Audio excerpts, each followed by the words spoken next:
ดีกว่า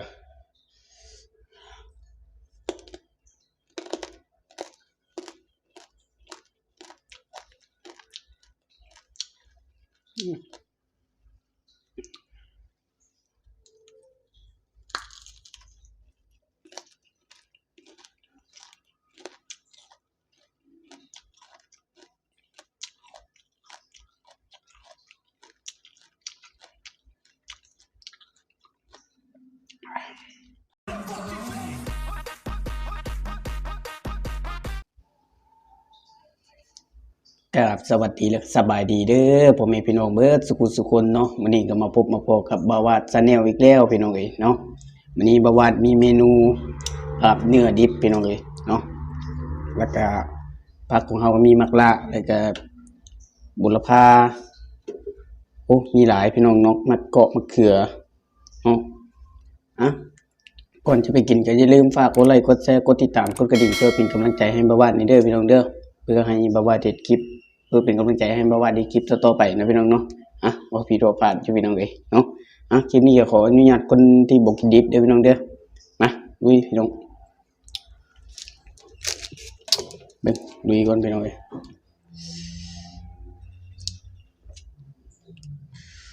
คำแรกพี่น้อง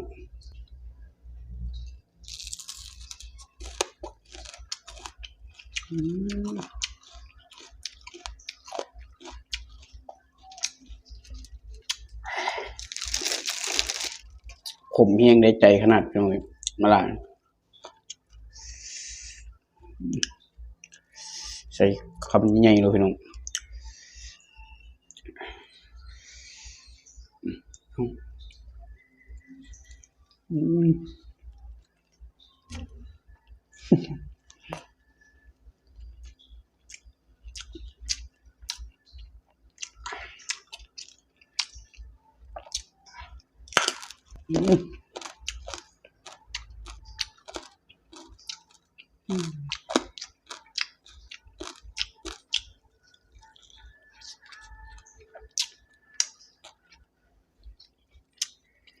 ยอดเลยพี่น้อง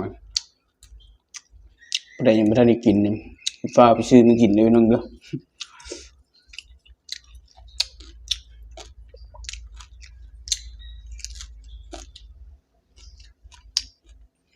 ปันเขา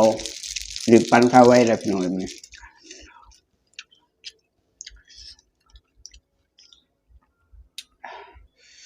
มาลงมา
เป็นพริกคมๆพี่น้อง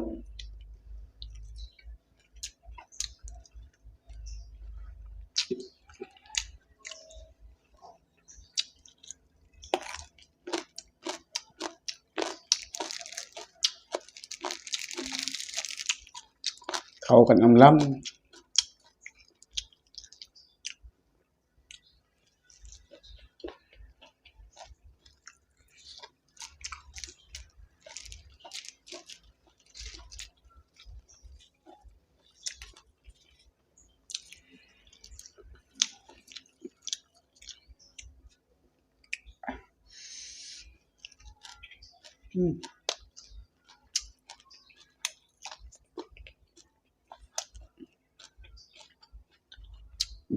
ลองมึงมาละอ่ะ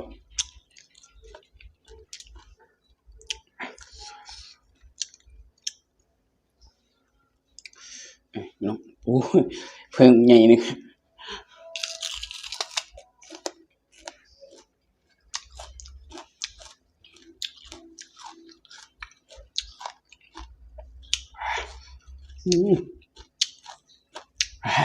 ผมเนาะ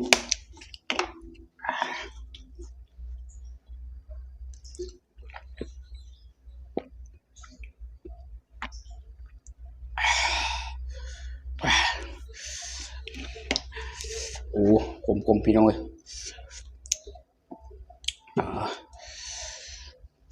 เอามาคืนหน่อยดีกว่า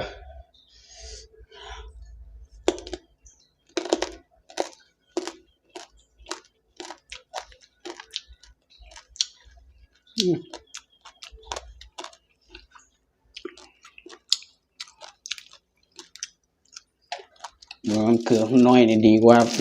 มะละเลย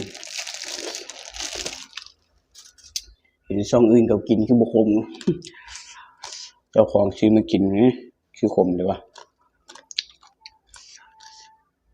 คำใหญ่ๆพี่น้องคำเปี้ยลงไป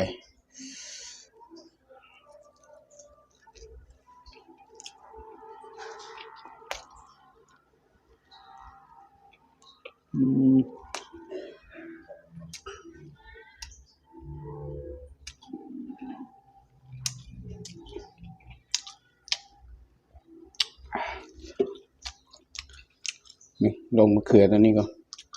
มะเขือจะมะเขืออย่างเขาเอิ้นเลย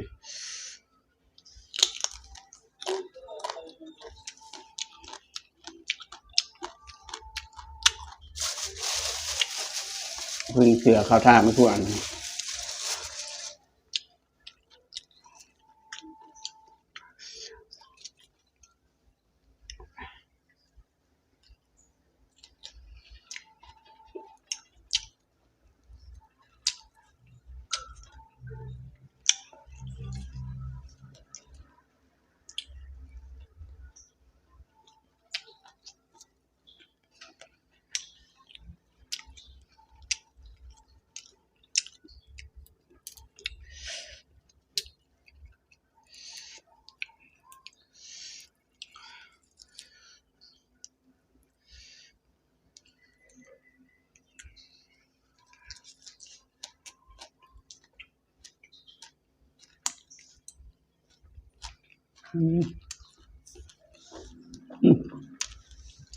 ยุง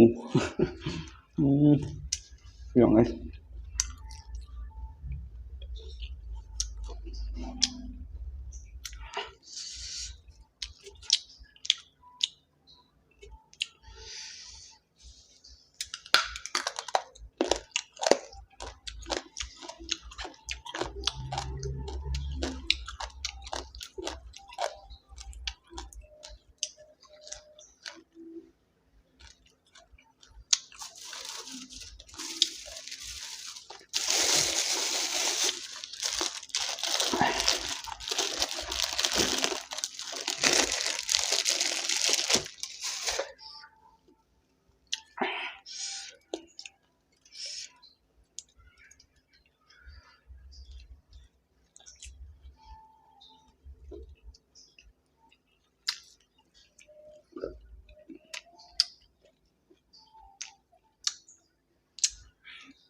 ข้าวนี่ก็จะไม่เหนียว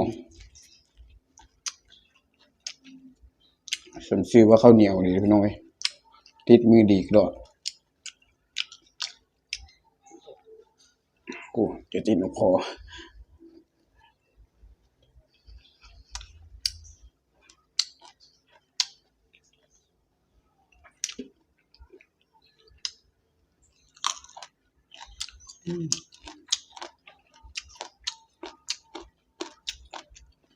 ลองอีกบ้าง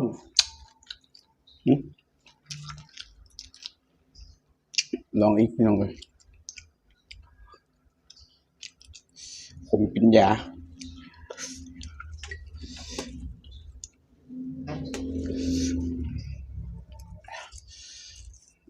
ใส่บุรพาห้องนี้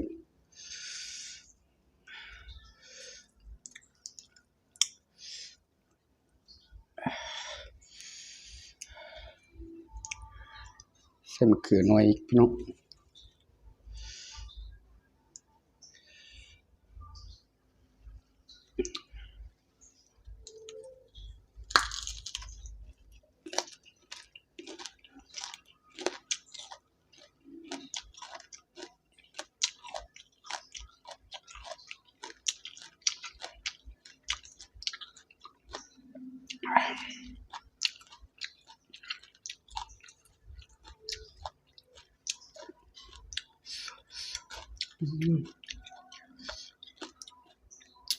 ขม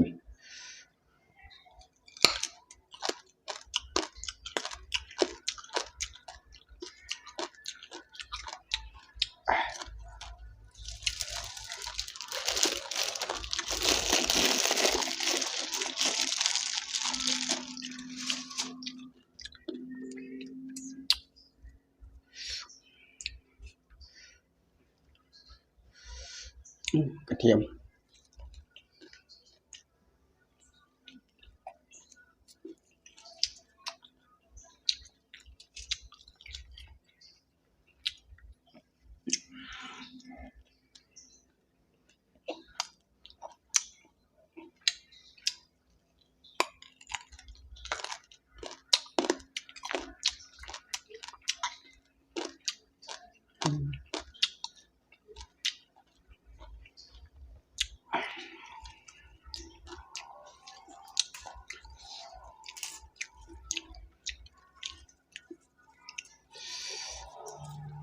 มันก็แน่นอนแต่มะเขือแหละพี่น้องเอ้ยบึกลงมะเขือขาวก่อนมานี่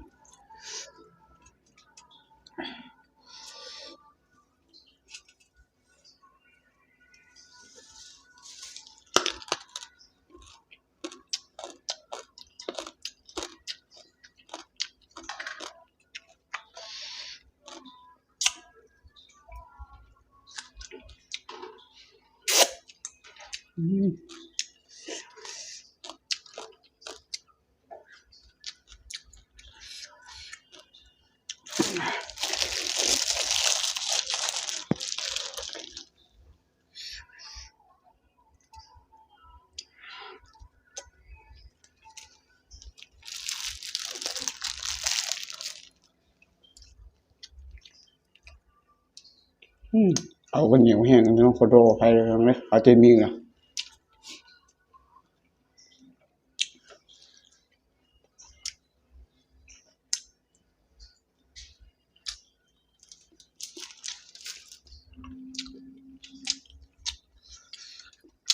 ผู้จะติดมาพักก็ไปน้ำ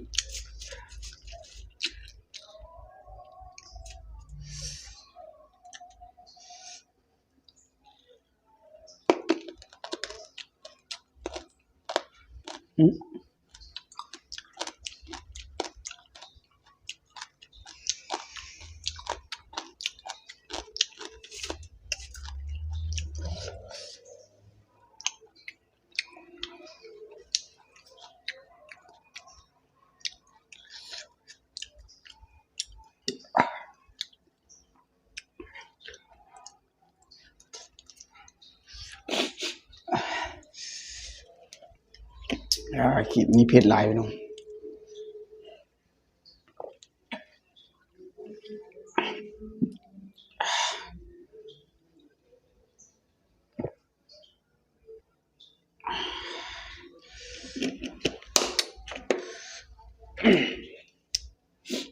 ตัว